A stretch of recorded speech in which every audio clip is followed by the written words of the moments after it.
Graça e paz, meus irmãos. Quem fala aqui com você é a sua irmã Cleia. Sejam todos bem-vindos aqui no nosso canal. Compartilhe o vídeo, se inscreva no canal. Meus irmãos, quero estar compartilhando esse vídeo com vocês. É uma entrevista do embaixador dos Estados Unidos, conversando ali com um representante, de Israel. E eu queria reagir a esse vídeo. Deixa eu ver aqui, uma pausinha aqui. Uau! E você não recusa, não em algo assim. Então, o que ele tem te dito ultimamente? O que ele está dizendo e não perguntando a você, por exemplo, sobre a operação em Gaza? Porque houve rumores de que Trump disse que está de saco cheio, que não quer ver mais a guerra. Sabemos que ele quer ser um pacificador. Então, qual é realmente a política ou até mesmo a pressão vinda dos UAs agora? Bem, eu diria, quem não está de saco cheio da guerra? Eu sei que os israelenses estão de saco cheio da guerra. Eu sei que o primeiro-ministro está de saco cheio da guerra. Todo mundo está de saco cheio da guerra. Ninguém quer que isso continue. Mas o motivo disso continuar é porque o Hamas não aceita a conclusão que o presidente apresentou para eles.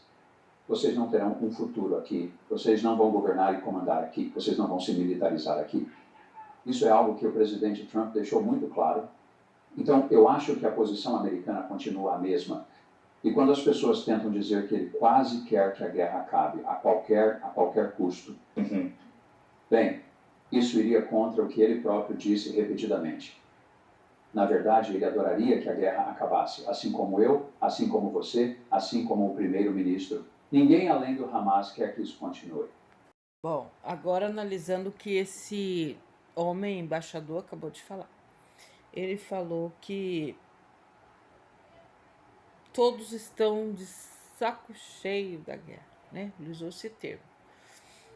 E, na verdade, eu acho que o que o povo de Israel e o povo que ama Israel estava realmente cansado era de ver os terroristas atacando Israel, Israel sempre ali procurando manter um diálogo, uma diplomacia.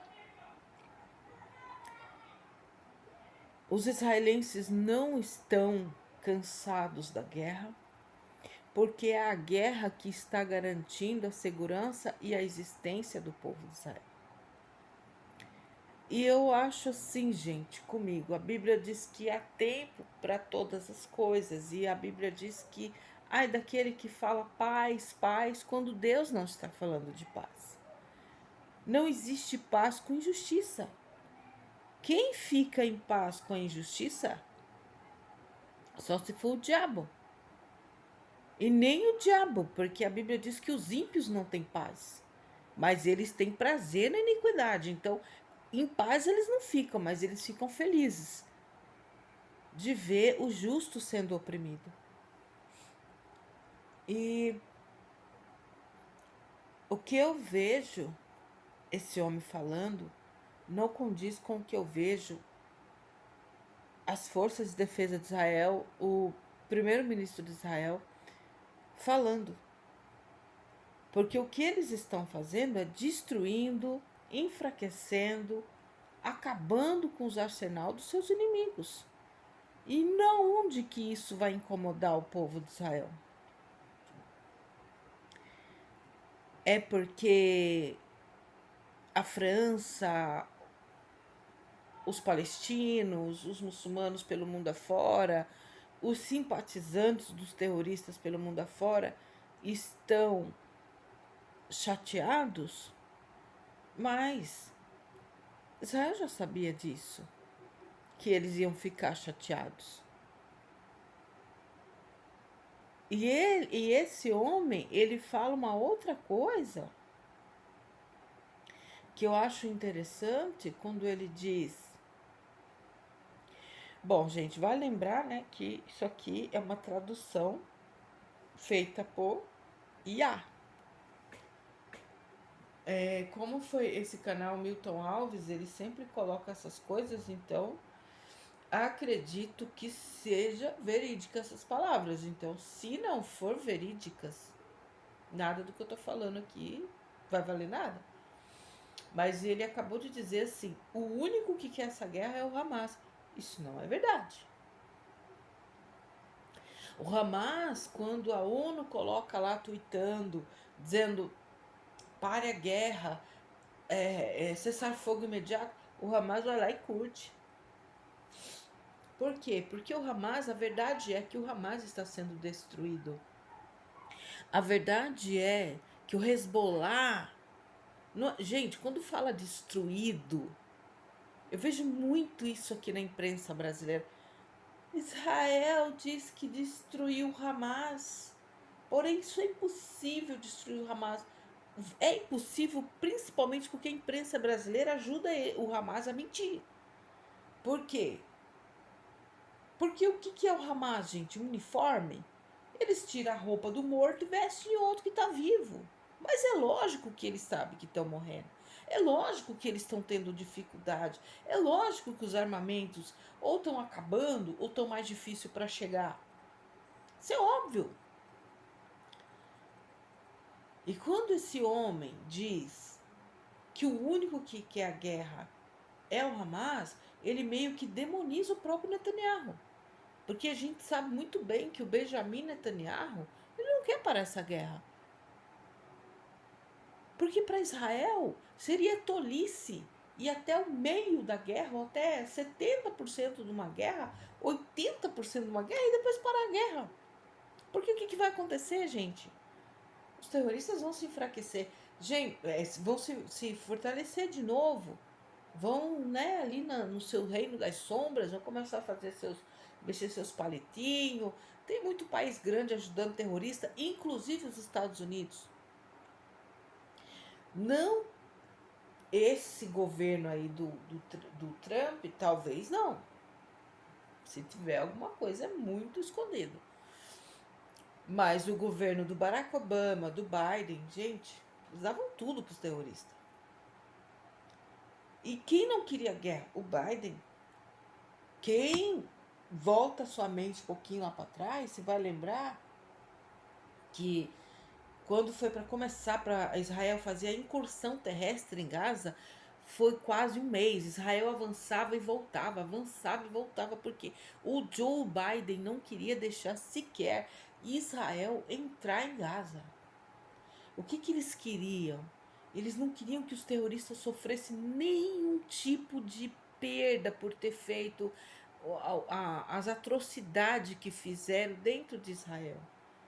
Então, resumindo, quem não quer a guerra é os que estão levando prejuízo na guerra.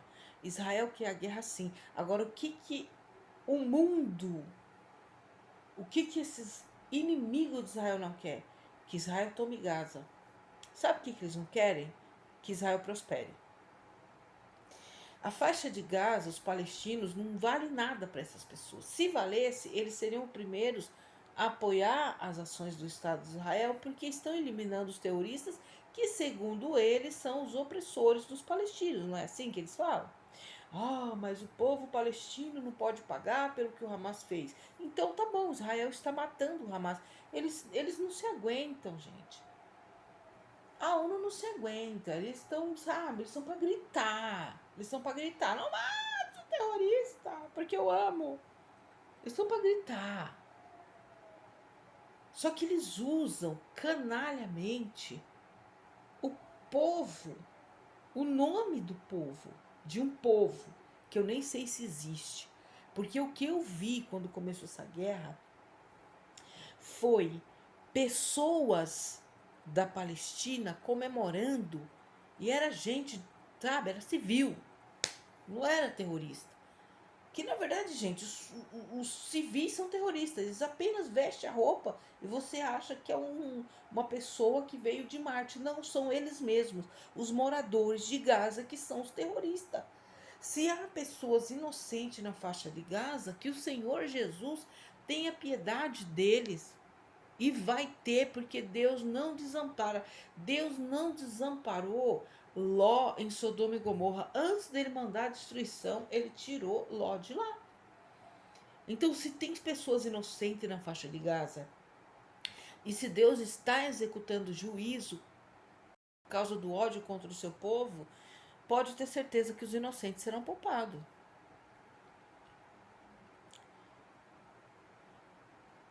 Vamos continuar ouvindo? Eu vou dar uma pausa aqui, porque eu não vou passar toda a entrevista dele, só alguns trechos. Muitos israelenses estavam tentando entender por que o presidente Trump não deu um pulo para uma visita se ele veio à região. É algo simples. A viagem dele para a Arábia Saudita, Catar e Emirados Árabes Unidos foi uma viagem de desenvolvimento econômico. E não significa que seja uma afronta a Israel. Não, não foi. Sabe, ele vai a muitos lugares e como presidente esse é o foco dele. Esse é o foco dele internamente nos Estados Unidos, o desenvolvimento de negócios. Quando você ouviu abordar a questão das tarifas e dizer, todo país do mundo, nós vamos criar condições iguais de concorrência. E se vocês nos tratarem de uma certa forma, nós vamos tratar vocês da mesma maneira.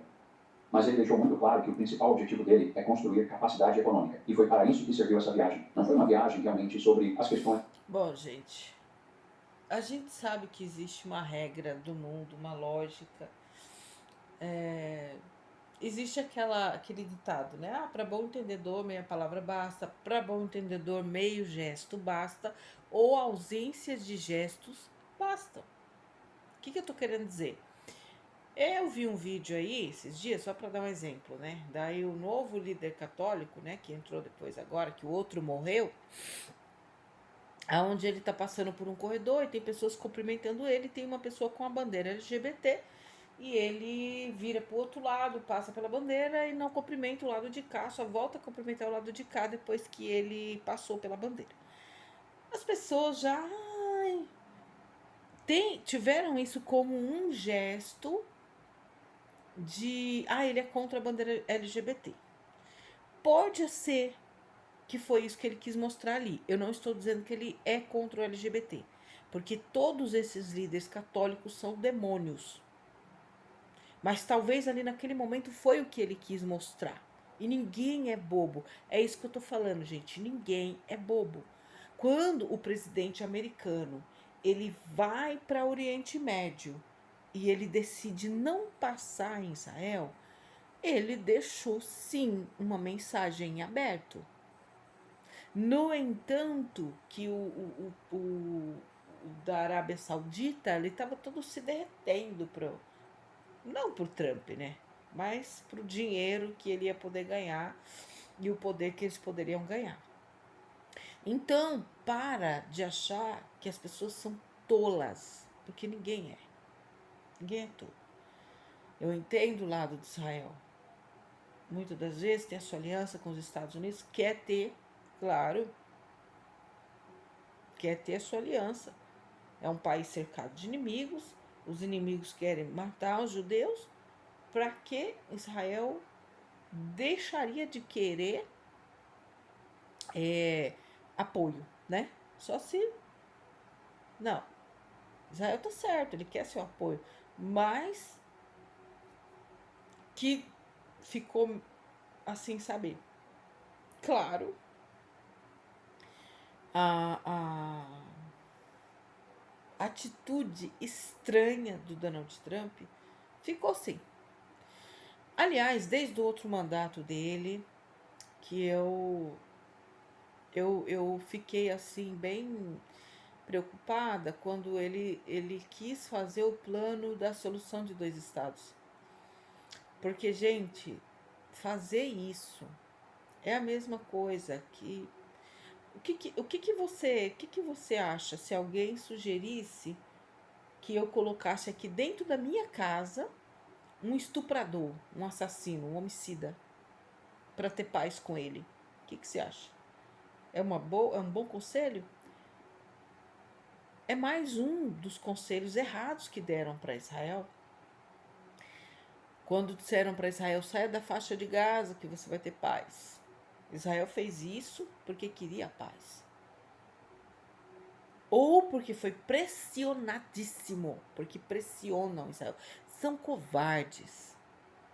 Israel é o povo que se recuperou da espada. É uma das menores nações do mundo.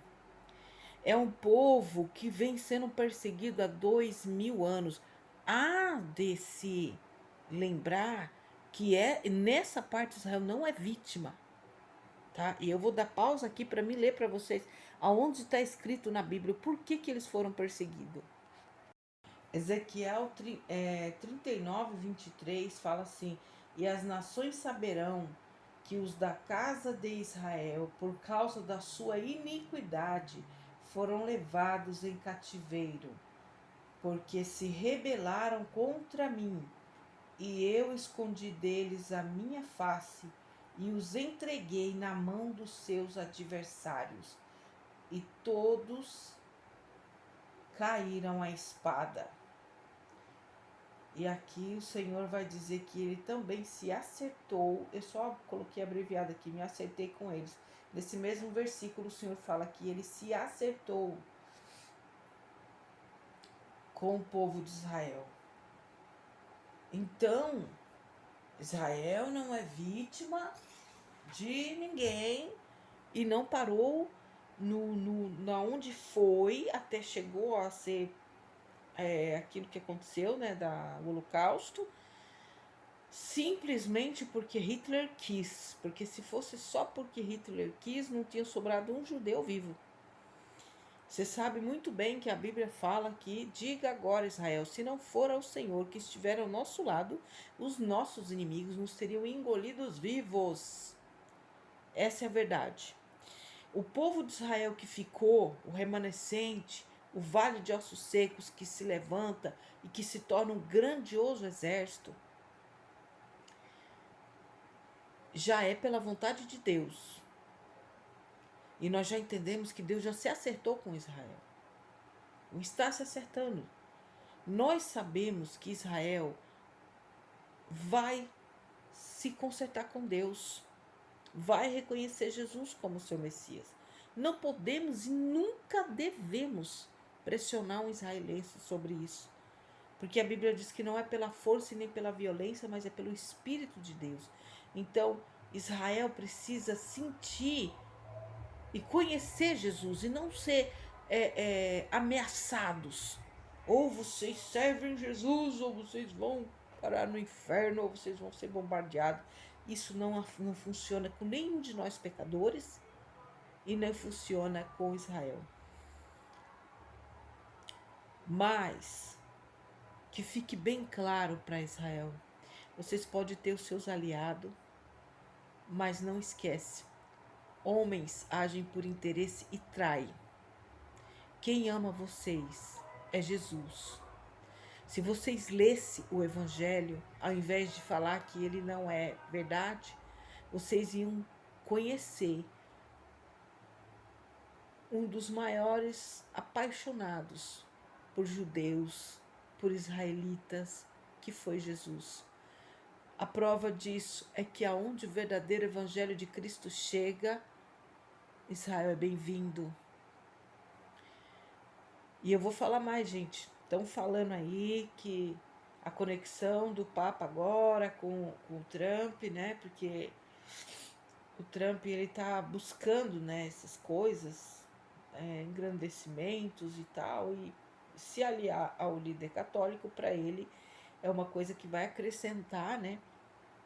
Vai acrescentar para ele glória, o poder. Gente, o poder não é. O poder que o diabo quer não é só o poder militar, ele quer a adoração. Ele sempre quis a adoração, a admiração das pessoas. Por que Israel incomoda? Por que as pessoas, os países têm raiva, nojo de Israel? Porque Israel é ele invoca uma admiração nas pessoas. As pessoas gostam de contar a história de Israel. As pessoas falam com muita fé sobre a história de Israel. As pessoas vão até Israel, choram. Ah, meu Salvador aqui nasceu. Como esse mesmo homem aí fala nessa entrevista, né, que ele esteve lá em Siló, onde aí não lembro se é Siló, gente. Não quero falar besteira aqui de novo. Ele diz, né, que ele esteve lá na onde Ana orou e aonde que também ficava a Arca da Aliança, e que ele se emocionou. Quem não se emociona? Romanos 11 disse que trata Israel como o começo da humanidade. Quem não se emociona, quem não quer se conectar com isso? Mas a verdade é que nos dias de hoje que nós estamos vivendo, uma geração má e perversa, todo mundo busca a sua própria glória, todo mundo quer a glória, todos querem a glória de Deus. A Igreja Católica, durante muitos anos, ela pregou que Israel estava cortado, que todas as passagens referentes a Israel era para nós, igreja. E eu já acho que nós representamos como aquela mulher que veio com a sua filha, estava ali endemoniada, e o Senhor fala para ela, não é lícito tirar, deixa primeiro fartar os filhos, porque não é lícito tirar o pão dos filhos para dar aos cachorrinhos. Muitas pessoas não falam, e hoje em dia não falam porque eles mesmos parecem censurar as palavras de Jesus, mas o que Jesus falou ali foi em relação a isso mesmo. Eu estou aqui com o meu povo e eu não vou parar de cuidar deles para cuidar de vocês. Eu não vou tirar o pão dos filhos para dar aos cachorrinhos. Foi isso que Jesus falou, gente. Ele chamou ela de cachorra. Cachorrinho, não cachorra, no tipo desmoralizando ela, mas sim dizendo: esses são os escolhidos. Foi isso que Jesus falou. E aquela mulher veio e falou o quê? Senhor, tudo bem, não é lícito tirar o pão dos filhos e dar aos cachorros, mas as migalhas, Senhor, que cai da mesa, os cachorrinhos comem. Aí o Senhor fala, mulher, né? Ou seja, ela deu a resposta certa e tem gente dando a resposta errada. Tem gente que está falando o quê? Quando se diz que Deus ama Israel, tem gente que se indigna. Crente. Por quê? Como assim? Seria o que essa mulher poderia responder. O que você está dizendo? Como é que é o negócio aí? Porque eles não se falavam, não se davam bem. Mas aquela mulher aceitou. Então nós podemos pegar a história de Israel e se alimentar. Quando diz Moisés abriu o mar, Deus abriu o mar para o povo de Israel passar. Nós podemos acreditar que Deus abre o mar espiritual para nós passarmos? Sim, mas isso não quer dizer que nós somos Israel e substituímos o povo de Israel. Isso quer dizer